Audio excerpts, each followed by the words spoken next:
Okay, well, the last one of this morning. Go ahead.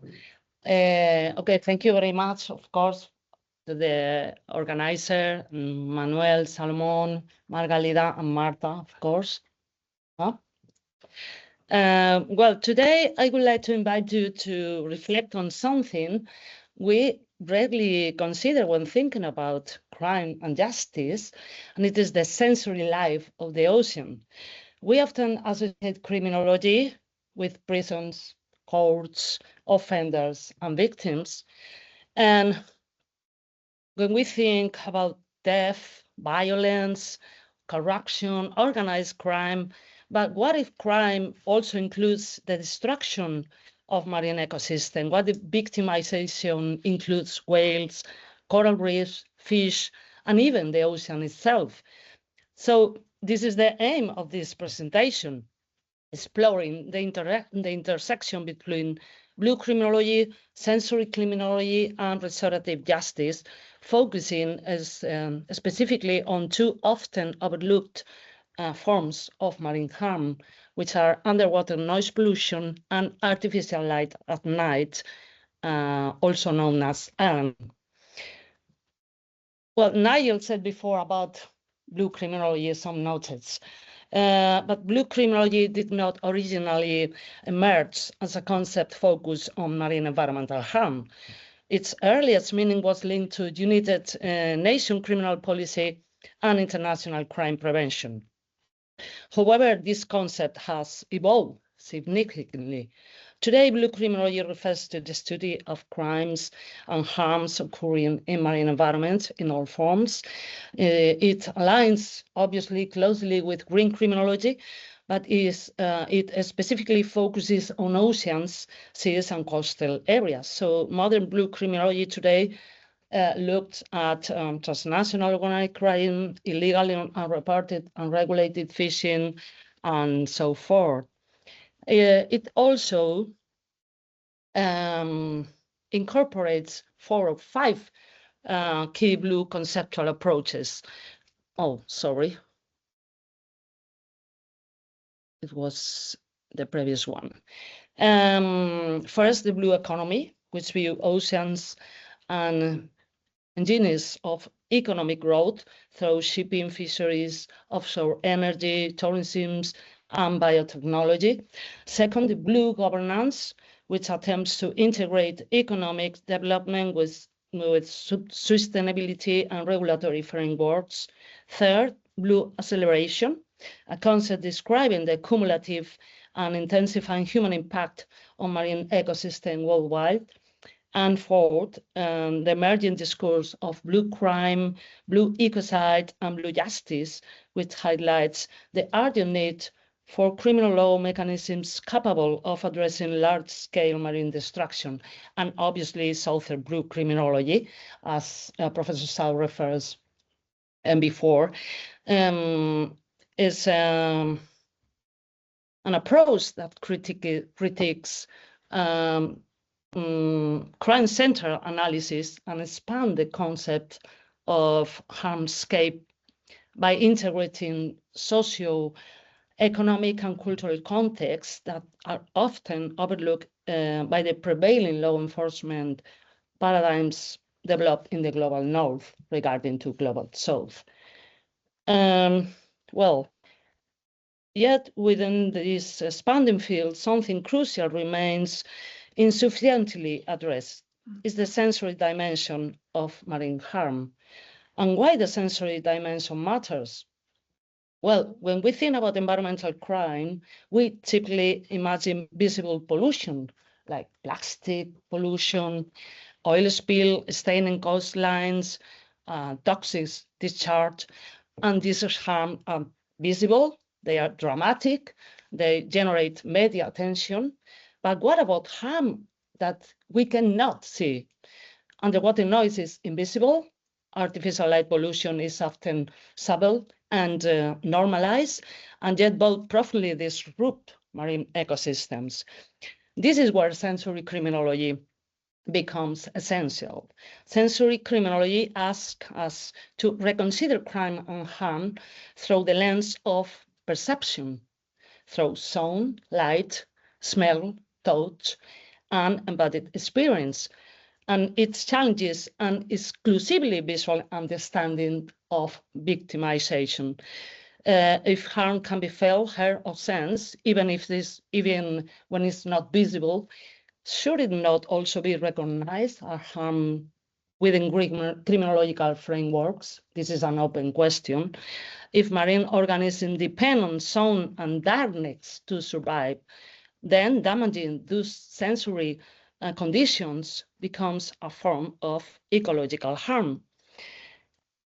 Well, using the language of color helps better understand complex sensory phenomena, especially in environmental and marine context.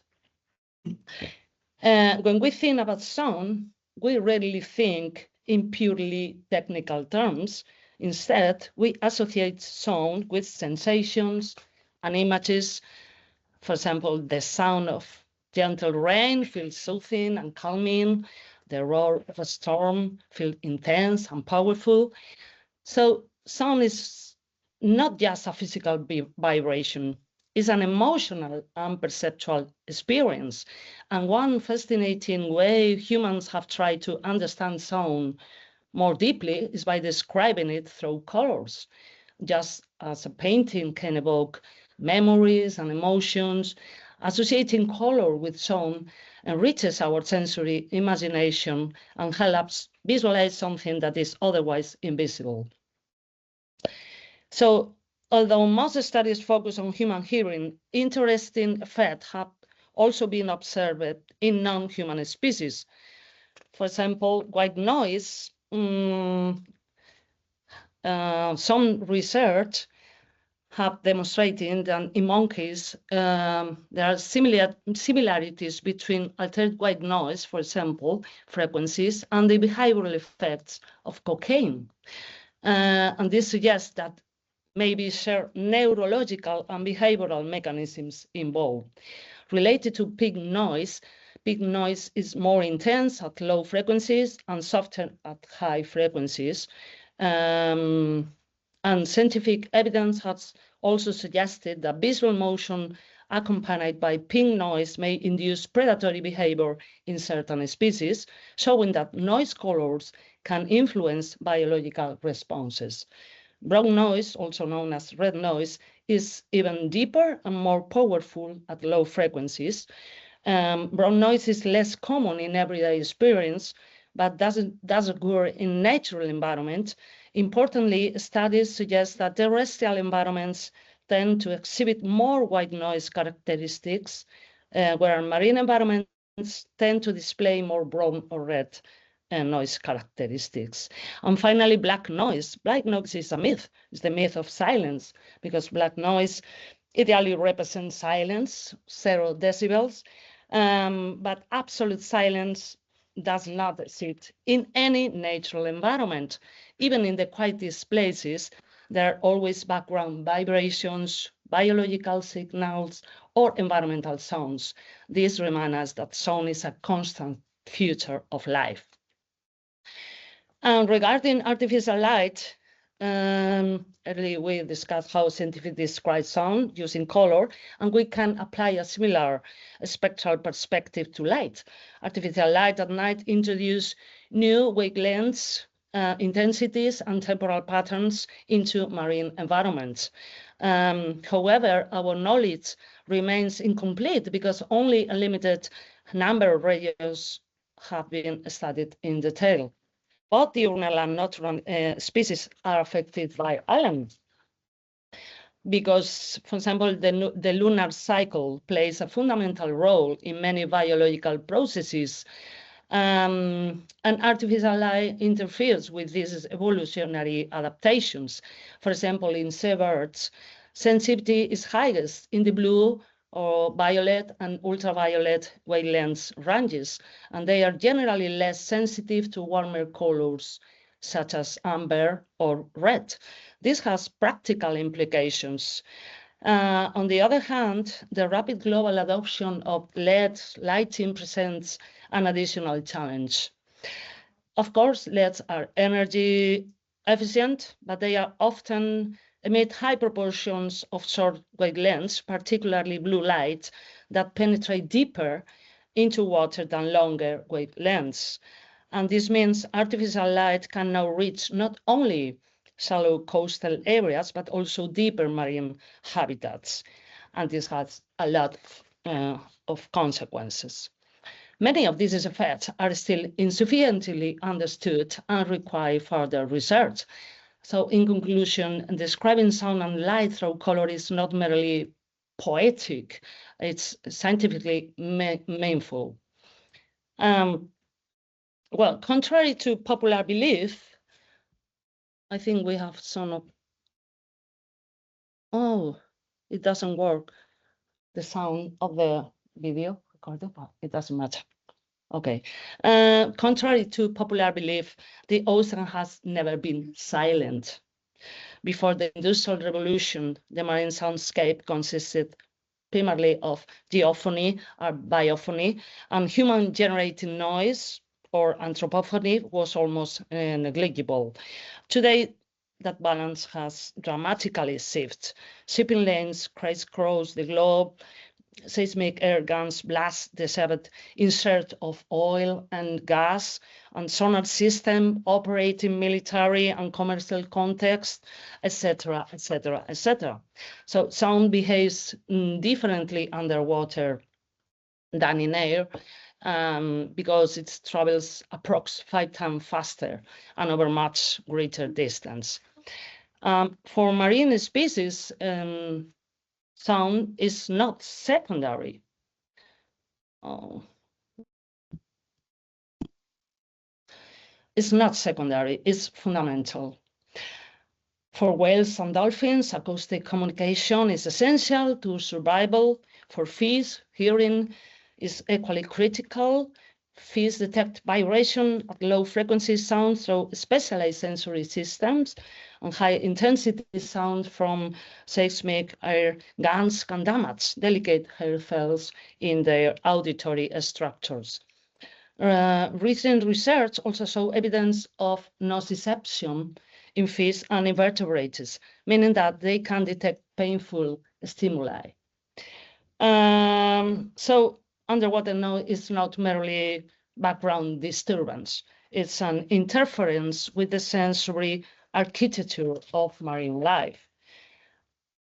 But underwater noise also differs from other pollutants in one important trait. Is it often a point source pollutant?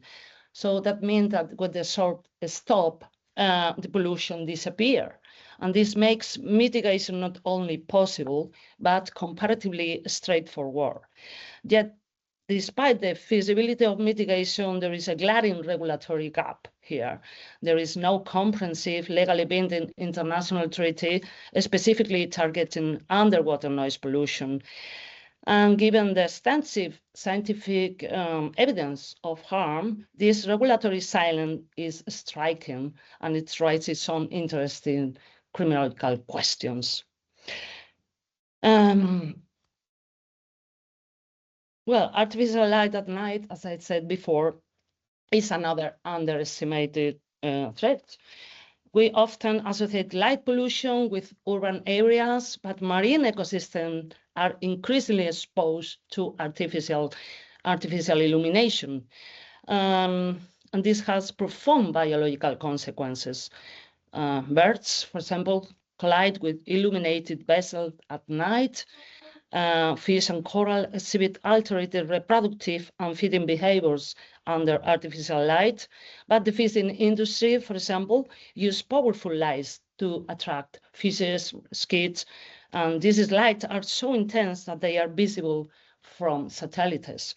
Artificial light alters circadian rhythms, like in humans. Circadian rhythms is a kind of biological clock that regulates metabolisms, reproduction, and behavior. So Alan is not simple aesthetic intrusion, is ecological disruption. Well, we all know here that since the adoption of the United Nations Convention of the Law, international ocean governance has evolved.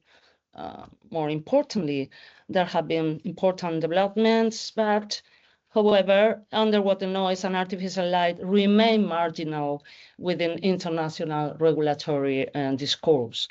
They are acknowledged in scientific circles, but not in legal frameworks. Environmental law has increasingly connected it with human rights discourse, but marine sensory harms remains outside these frameworks. Why? Well, because marine ecosystem lack voice and because sensory harm is difficult to quantify in economic terms. To understand the urgency of this issue, we must appreciate how marine organisms perceive their role. Fish, for example, have complex brains and demonstrate learning and memory. Coral reefs and seagrasses are also sensitive to sound vibrations. Artificial light affects not only mobile species, but also sessile organisms like corals, sponges, and plankton. And marine ecosystems are immersive sensory habitats. So when we introduce continuous mechanical noise and artificial illumination, we are not merely altering a scenario, we are altering perception itself. And from a sensory criminology perspective, this constitutes a form of victimization. Well, traditional criminal justice really heavily on punishment, and however, environmental crimes often involve other characteristics like complex corporate actors, diffuse harms, long-term ecological damage, of course, transnational jurisdictional challenges, and restorative justice offers an alternative, emphasizing dialogue, accountability, reparation, healing, community involvement, etc. So applying restorative justice to marine ecosystem, of course, present challenges as well, because how do we include non-human entities in restorative processes, for example, or who represent the population or the fish populations? Well, one possible model involves a model that is structured or divided by different cycles, call it cycle, pre-cycle, second cycle, final cycle, etc. And in this model, marine ecosystem can be recognized as victims. Human representatives like scientists, environmental advocates, indigenous communities can act as spokespersons. So restorative justice may be particularly relevant in contexts such as illegal fishing, industrial marine development, corporate environmental misconduct, etc. Obviously, this does not replace legal accountability, but complements it. Well, as Professor Sau said before, ecocide, some maritime catastrophes are increasingly described today as ecocides. And current global legal system often enable what has been called organized irresponsibility, protecting major polluters through regulatory complexity and fragmented enforcement. And marine ecosystems become corporate victims. Traditional compensation, for example, focus on monetary damages, but money cannot restore lost biodiversity or disrupted sensory ecologies. Restorative approaches emphasize many important issues like recognition of harm, moral accountability, structural change, and long-term ecological repair. Such approaches may be essential in addressing blue crime linked to industrial activities generating noise and light pollution nowadays. Well, like a final reflection or some concluding thoughts. We need a criminal law framework that integrates sensory harms. In that intersection of blue crime and sensory criminology challenges us to reconsider the meaning of harm, because justice is not only about visible injury, it's also about disrupted communication, disoriented navigation, distorted perception, and silenced habitats. Marine ecosystems cannot speak in courts, but through scientific evidence, legal innovation, and restorative imagination, we can amplify their voices. And the future of oceans protection may depend not only on a stricter law, but on our willingness to listen beyond human hearing, beyond human sight, beyond human-centered frameworks. And in doing so, we move toward what might be called blue sensory justice.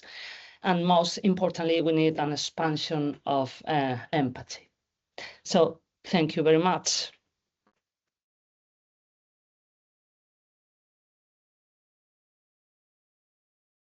Thank you very much, John. I love your presentation and this introduction to the restorative justice perspective. And now we are going to give the public like 10, 15 minutes, no more of questions.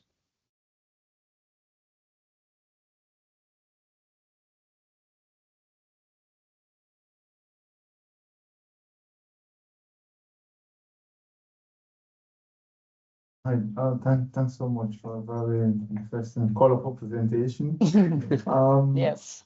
I get the argument for the need for blue sensory blue justice, but again I'm just like a bit wary of the maybe are we moving towards some sort of a concept overload? Because in the first presentation this morning, we talk of blue criminology, ecocide.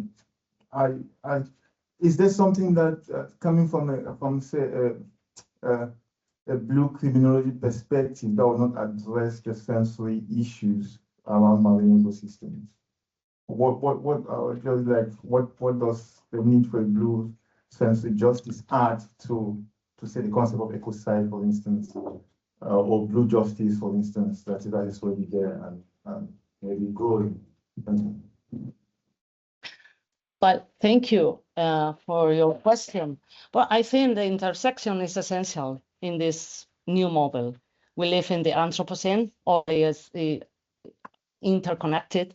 So criminologists tend to view criminology as in a traditional way, offender, victim, and it is true. But we need to recognize that other species different than us are victim of this system. So I think the blue perspective is essential. Green perspective is essential as well, and was thanks to Nigel South in the 90s. And now blue criminology tends to look at a new perspective, but looking just to see to the oceans, to the inhabitants of the ocean, trying to defend and trying to speak for them in our voices. It's obviously that it's very difficult to try to imagine how a fish can feel some pain or some harm, but I think we need to do it and try to put all of these users into the criminal justice system in a local way or in an international way. Hopefully. It's difficult, but it's not impossible. There's nothing impossible. I am optimistic.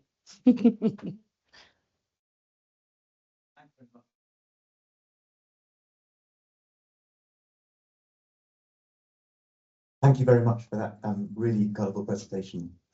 You've presented this as a case of senses and issues that we have not been aware of before as humanity, and which have profound effects on all sorts of forms of sea life. I find that very convincing in terms of the missing dimensions of the harm that's done to ocean life through human actions. And people have been making Katya, know that Garci from in Canada has made that sort of argument about the challenges of switching from whale hunting in the Azores to whale watching, where the whale watching involves lots of sonic interaction, which is harmful to whales, which is a surprise for the tourists. My question is about the way you have portrayed people, because humanity here in your presentation is a rather flat and grouped category. What would the injustices look like if you begin to think of who within humankind is responsible for sonic pollution and the other harms that you've mentioned? If you introduce more variety into the way that you're thinking about human society, what would happen to the analysis? What happened with? What would happen to the analysis? To the analysis. Yes, because you're talking about humanity and people as being collectively responsible for these harms, but human societies are tremendously varied. There's a lot of inequality north and south. Yeah. Well, I mean a collective responsibility related to legal persons or enterprise and organisms, not in an individual way. No, because it's impossible to go to court to an individual by this kind of responsibility. But for example, fishery industry is firmly related to the emission of sound and artificial illumination at night as well, and urban plannings, for example, in coastal areas and on other kind of enterprise. So I meant this kind of organized irresponsibility, because all is organized in our world to defend to this kind of enterprise, because they are connected with power, with governments, with some of the most important decisions about the planet we are taking nowadays. I don't know if I am answered your question. Let's do that later.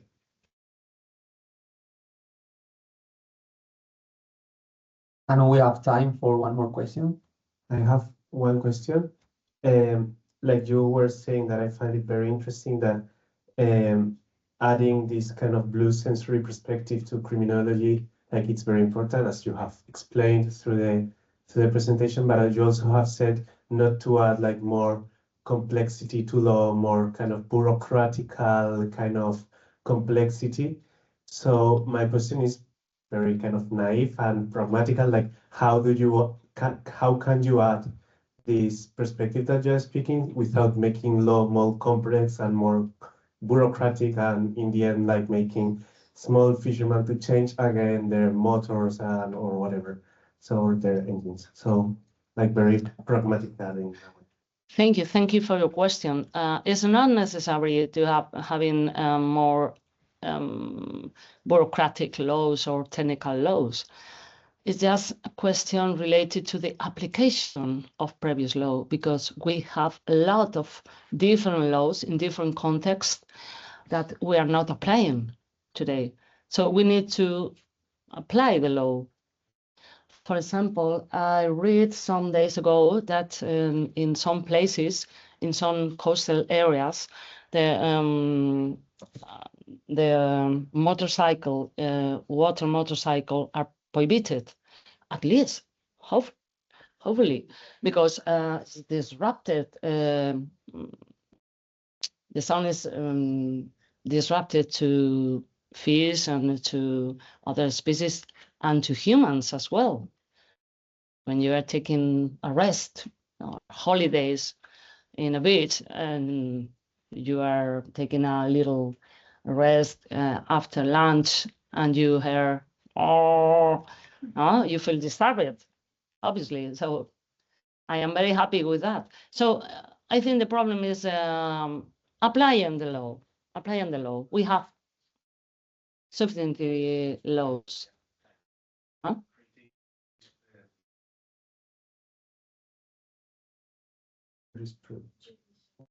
Like creating like judicial decisions, and so we have like kind of a historical of juridical decisions, kind of, you mean. So applying the law, applying the new knowledge, Yeah. but not creating new laws, you mean. I'm not sure we need other laws. For example, the Lagoon of Mar Menor is a good example with that. Do you know the Lagoon of Mar Menor becomes protecting entire itself, environmental protecting itself, but we don't need a new law recognizing the rights of Mar Menor. We need applying the previous law. That is it, emitted by the community of Murcia. So I think it's a problem related to the application. If you want to make one more question. The last one. Oh. Thank you. Yeah, this is really an interesting topic. So thank you. Thank you so much. I guess I was wondering if it seems like the recognition of light and sound as a pollutant and as a harm took a lot longer than recognizing chemicals. And I'm wondering if it's useful to think about why the kind of the materiality of light and sound as fields, as opposed to like the molecules of a chemical pollutant, that how we think about what is natural, light and sound are very natural to us, that might prevent people thinking about these issues as pollution. You know, that there's reasons that maybe it's taken so much longer to imagine these things as pollution as opposed to chemical pollution, and that might shape the way then the rules are applied. Not chemical, it's a physical pollution in my own, but yes, is related to political decisions. But interestingly, for example, in the Spanish code, in the Spanish penal code, noise is a crime. It's an environmental crime. When you emit noise above the limits, you are committing an environmental crime related to humans and the ecosystem. That is not applying, actually. Yes, for me, it's a kind of pollution. But the problem is that it's invisible, as I said before. So you cannot see, you cannot feel it. You can feel the noise emitted by your neighbor, but not recognize. We don't recognize the sound we emit to the sea.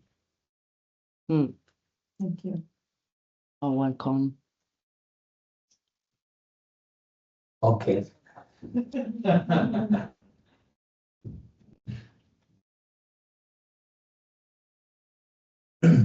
Bueno, yo si me permitís lo puedo preguntar en castellano. Bueno, más que preguntar, Of course. una pequeña reflexión, porque hablamos de la contaminación física que que hace el sector pesquero, y creo que somos un poco injustos con ellos porque la grandísima mayoría lo hacen bien. O sea, respetan mucho más de lo que nos pensamos, pues todo eso de lo que hemos estado hablando, ¿no? Y creo que crea crea una mala fama hacia el sector que es injusta. Cuando un crucero, que es legal, aquí en Palma, puede contaminar, pues, yo no sé, la cantidad de veces más que un barco de pesca. Entonces creo que hablar del sector pesquero como uno de los principales motivos o e-commerce de la contaminación marina es un pelín injusto. Es una reflexión. Well, I'm going to answer in English, Okay. just in case everyone says. Well, I didn't speak about illegal fishing, or I didn't speak about the legal fishing industry. I have speak about noise pollution, which is a kind of pollution very different to others. Okay, so this is the point. And the point is, yes, the fishery industry is one of the major acoustic polluters. It's a fact. And for example, of course, tourism is involved in this kind of activities as well. And I think I mentioned it before as well. So I disagree with your point of view about my critic about the fishery industry, not the artisanal fisheries. Because we can do it better. Ya, claro. Caso mayor del Mediterráneo Occidental, el 90% es pesca artesanal. Entonces, me sigue pareciendo un poco injusto que se les cargue encima de ya lo que se les carga socialmente. Entonces, claro, pero entiendo perfectamente, son datos y no voy a refutar ni un solo dato. No, you can do it. It's up to you, but it's a fact. It's a fact. Yeah. At least related to noise pollution and artificial light pollution. I don't know. I am not an expert about other forms of oceanic pollution or maritime pollution.